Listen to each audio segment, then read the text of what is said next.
안녕하세요. 정시훈입니다. 아이클리어 2020 2020년 버추얼 컨퍼런스 오늘은 두 번째 리뷰 시간이고요.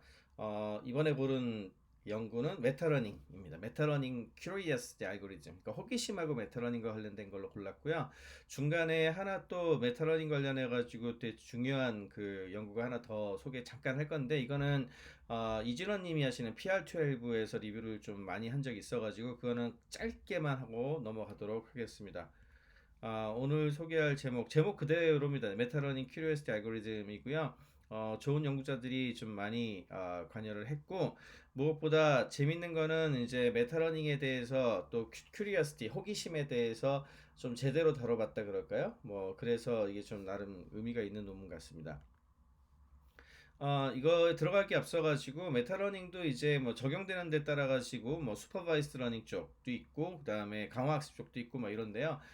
이 논문에서는 강화학습 환경에 초점을 많이 맞추고 있어요. 그래서 뭐 다들 잘 아시겠지만 메타 리인퍼스먼트 러닝, 그러니까 메타 강화학습에 대해서 한번 잠깐 훑고 넘어가면은 이게 기본이죠. 리차드 서튼 교과서에 나와 있는 환경하고 에이전트 사이에 어떻게 상호작용하는가와 관련된 거고 세 개의 변수, 세 개가 제일 중요하죠. 스테이트, 지금 현재 상태, 타임 t에서의 지금 현재 상태, 그다음에 리워드를 얼마나 줄 수 있는가, 그다음에 이 리워드에 따라서 에이전트가 액션을 하면 환경이 변하죠. 이게 이제 계속 반복하면서 학습하는 것이 이제 강화학습의 핵심이 되겠습니다.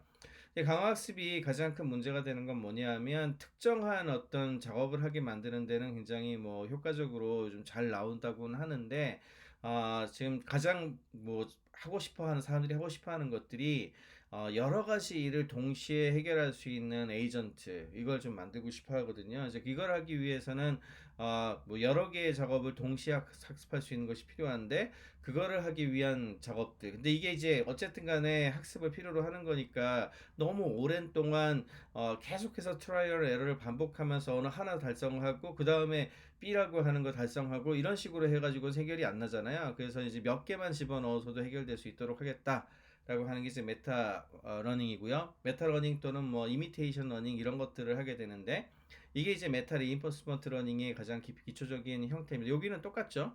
에이전트가 있고 환경이 있고 옵저베이션 하고 그럼 옵저베이션의 스테이트가 나오고 그다음에 이제 그 상황 액션을 하게 되면 리워드와 액션이 이렇게 뱅뱅 도는 거죠. 이제 이게 이제 흔히 얘기하는 강화학습 환경인데 뭐가 달라졌냐 하면 이게 이너 루프 내부에서 어떤 특정한 작업에 그 학습하기 위한 이제 그 루프를 도는 거라고 한다면 바깥에 보면은 환경이 작업이 지금 여기 이제 색깔 다른 게 전부 다른 작업 환경이거든요. 작업 환경들마다 전부 다르단 말이에요. 그럼 이들 각각을 갖다가 다 잘 처리할 수 있게 학습을 하게 되면 특정 환경을 집어넣어서 파인 튜닝만 좀 하면 바로 금방 적용할 수 있다. 뭐 이게 이제 메타 리인포스먼트 러닝의 일반적인 형태가 되겠습니다. 그래서 이게 이제 바깥의 것들 환경이 들어와서 교체되는 거를 아우터 루프라고 하고 요 안에가 이제 이너 루프에서 보통 이너 루프 아우터 루프 두 개로 되어 있거든요. 이와 관련해 가지고 이제 이번은 아이클리어 2020에서 발표됐었던 중요한 그 논문 중에 하나가 오리오 바니어스 이 세미 벤지오 등이 이제 참여한 건데 진짜 이제 메타러닝에서 유명한 게 MAML이 유명하거든요. 모델 어그노스틱 메타러닝이라고 하는 게 유명하고 UC 버클리 이제 첼시아 핀 이게 뭐 한동안 스타가 됐었던 연구인데 그거에 대한 제대로 된 연구에 분석을 한 논문이 되겠습니다. 이게 또 한번 나중에 꼭 찾아보시고요. 제가 유튜브 아래 이제 글에 링크를 달아 놓을 테니까 PR12에서 리뷰를 너무 잘하셨어요. 그래서 제가 오늘 자세하게 말씀 안 드릴 거고 그냥 간단하게만 말씀을 드리면 아까 말씀드린 형태로 이너 루프하고 아우터 루프로 구성이 되어 있는데 아우터 루프가 이제 메타 이니셜라이제이션 그 태스크가 바뀌면 그 태스크 자체에 대한 것들을 그 초기화하는 거와 관련된 초기화하면서 그 접근하는 게 아우터 루프고 그거에 가깝게 특정한 태스크에 가깝게 가는 게 일종의 이너 루프라고 한다면 아우터 루프는 래피드 러닝 몇 개 안 된 거 가지고서 금방 그 접근해가지고 학습할 수 있도록 하는 래피드 러닝을 잘할 수 있도록 하는 거고 뭐 이너루프는 피처 리유즈 그러니까 이게 여러 개의 작업에 최적화된 어떤 그런 학습된 강학습 같으면은 이제 사실은 오버피팅하고 비슷한 거죠. 그냥 갖고 있는 게 너무 많아서 특정한 태스크에 잘 활용될 수 있도록 그때그때 잘 적용되는 거다. 이제 어느 쪽이냐 이렇게 이런 거를 찾아낸 연구인데요. 실험을 해봤더니 레피드 러닝이 아니고 피처 리유저였다 이걸 밝혀낸 거고 그래서 사실은 지금처럼 이렇게 두 개를 할 필요가 없이 이너루프 관련된 부분들은 뭐 거의 제거를 하고 가도 큰 문제 없더라 뭐 이제 이런 연구가 되겠습니다. 그래서 뭐 어니일이라는 거 같이 발표를 했는데 그와 관련된 더 자세한 내용은 PR12 리뷰 이제 제가 아래에 아마 이게 그 링크를 달 텐데 그걸 찾아보시고요. 지금 호기심 연구 같은 경우에는 똑같죠. 강화학습 에이전트가 있고 가운데 이제 알고리즘이 돌 테고 바깥이 환경이면 크게 세 개. 이게 제 기본이라 그랬잖아요. 스테이트, 옵저베이션 했을 때 스테이트가 나오고 그 다음에 둘 사이에 리워드를 주고받고 하면서 이제 강화학습을 하게 되고 그 다음에 액션이 이제 개입을 하게 되는데 여기서는 이제 큐리오시티 알고리즘, 호기심이란 걸 가운데 넣었어요. 호기심 관련해 가지고는 제가 나중에 따로 한번 정리를 해볼까 하는데 정말 중요한 부분이거든요. 호기심 알고리즘도 슈미드 후보 때부터 시작해서 굉장히 오래된 연구 테마이기도 하고 그렇지만 사람들이 많이 잘 모르고 있는 종류이기도 하고요. 여기 큐리어스티를 넣었어요. 왜 넣었냐 하면은 지금 현재 메타러닝은 다양한 다양한 태스크를 동시에 학습할 수 있도록 만들었다고 주장은 하지만 사실은 상당히 다른 종류들을 넣으면 잘 안 돼요. 비슷비슷한 종류들 몇 개를 넣었을 때나 이게 이제 그 바깥 환경이 그 분포가 좀 그래도 좀 차이가 좀 나더라도 적응할 수 있게 되어 있지 완전히 다른 종류는 제대로 해내질 못하거든요. 그래서 좀 차이가 많이 나는 것도 제대로 하기 위해서는 탐험을 더 바깥으로 벗어나야 되는데 그런 바깥으로 벗어나는 작업은 큐리오시티 알고리즘을 넣지 않고서는 안 되겠다 해가지고 이제 넣은 케이스죠. 그럼 이 경우에 이제 가장 큰 차이점은 뭐냐면 SRA에 해당하는 모든 게 큐리오시티 알고리즘에 먹여지고요. 강화학습 알고리즘은 이게 수도 리워드라고 하는데 큐리오시티 알고리즘이 먼저 걸러가지고 리워드를 줍니다. 그래서 이걸 바탕으로 액션이 일어나는 이런 구조로 되어 있어요. 그러니까 약간은 계층적 강화학습 HRL이라고 부르기도 히어라키컬 강화학습하고도 좀 비슷한 형태를 띠고 있는데 그 윗단계 메타 컨트롤러에 해당하는 쪽에 큐리오시티 알고리즘이 자리하고 있다 이렇게 보시면 될 것 같습니다. 큐리오시티 알고리즘 관련해 가지고는 사실은 뭐 잘 정리된 페이퍼가 아직까지는 많이 없는데요.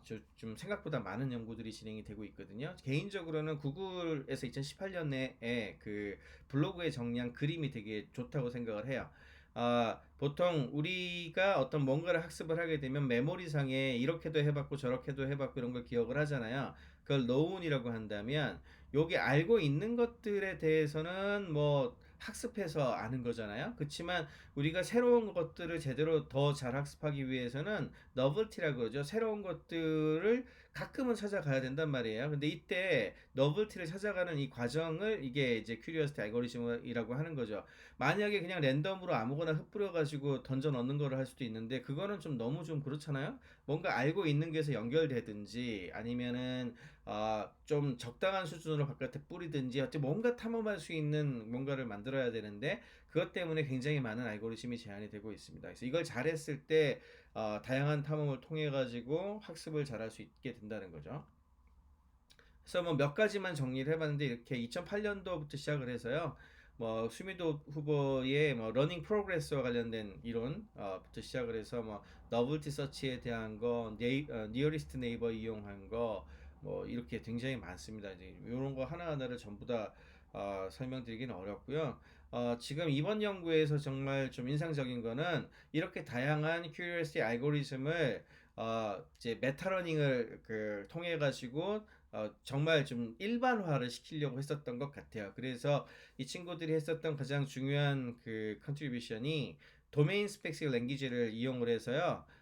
큐리오시티 알고리즘을 일종의 언어처럼 만들었어요. 언어에서 그 프로그래밍 그 흐름처럼 만들었습니다. 그래서 보통 프로그래밍 언어를 사이클릭 그래프 형태로 이제 구성할 수 있게 만들거든요. 그래서 컴포넌트를 프로그램에 들어간 인풋, 신경망, 그 다음에 계산하는 거, 프로그램 아웃풋, 출력, 그 다음에 로스 펑션으로 나눠가지고 지금까지 발표됐던 여러 그 알고리즘들을 이렇게 분해를 한 거예요. 보면 이제 뭐 랜덤 네트워크 디스틸레이션 알고리즘 같은 경우에 뭐 이게 뉴럴 네트워크 여기 이런 네트워크 프로그램 인풋은 이거고 그 다음에 그 검은색이 백 프로포게이션하고 관계되지 않는 거, 핑크색은 백 프로포게이션이 연결되는 이게 학습이 되는 부분들이죠.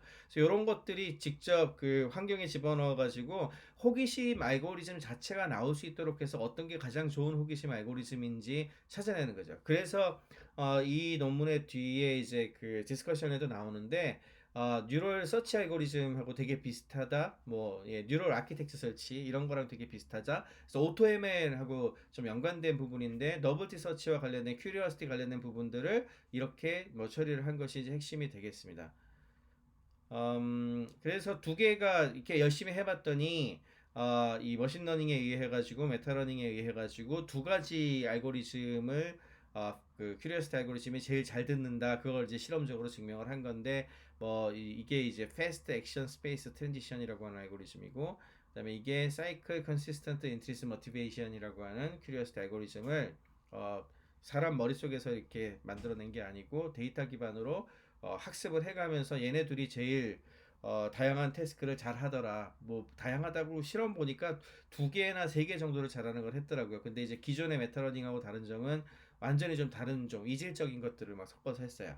여튼 중요한 거는 이게 전부 다 이제 제너럴 인텔리전스로 가기 위한 길이고 제가 개인적으로 이런 연구 되게 좋아하는데 제너럴 인텔리전스를 그 구현하기 위한 다양한 연구들이 진행되고 있는데 그 중에서 제일 유명한 건 역시 오토 MR 형태로 해서 아키텍처 그 자체를 찾는다든지 하이퍼 파라미터에 대한 최적화를 한다든지 뭐 이런 것들이 이제 유명하죠. 그렇지만 그 이외에도 뭐 기존에 있었던 뭐 진화 컴퓨팅이라든지 제네틱 알고리즘 관련된 뭐 이런 쪽 접근 방법 그리고 또 하나 유명한 게 프로그래밍 언어를 도메인 스페시픽 랭귀지 같은 거를 만들어 가지고 그 프로그래밍 언어 자체를 자기가 프로그래밍 할 수 있도록 만드는 그래서 자기 진화적 특징을 가지게 만드는 뭐 이런 접근을 하는 경우도 많이 있고 모듈러 메타러닝이나 또는 이제 이건 인지과학 쪽에서 많이 갖고 온 거죠. 계층적 메타러닝, 뭐 강화학습 이런 것들 그리고 여전히 이제 인지과학하고 뇌과학에서 가져올 만한 것들이 많죠. 제가 이쪽에 관심이 많은데 attention, curiosity라든지 뭐 common sense와 관련된 부분들 이런 연구들이 앞으로도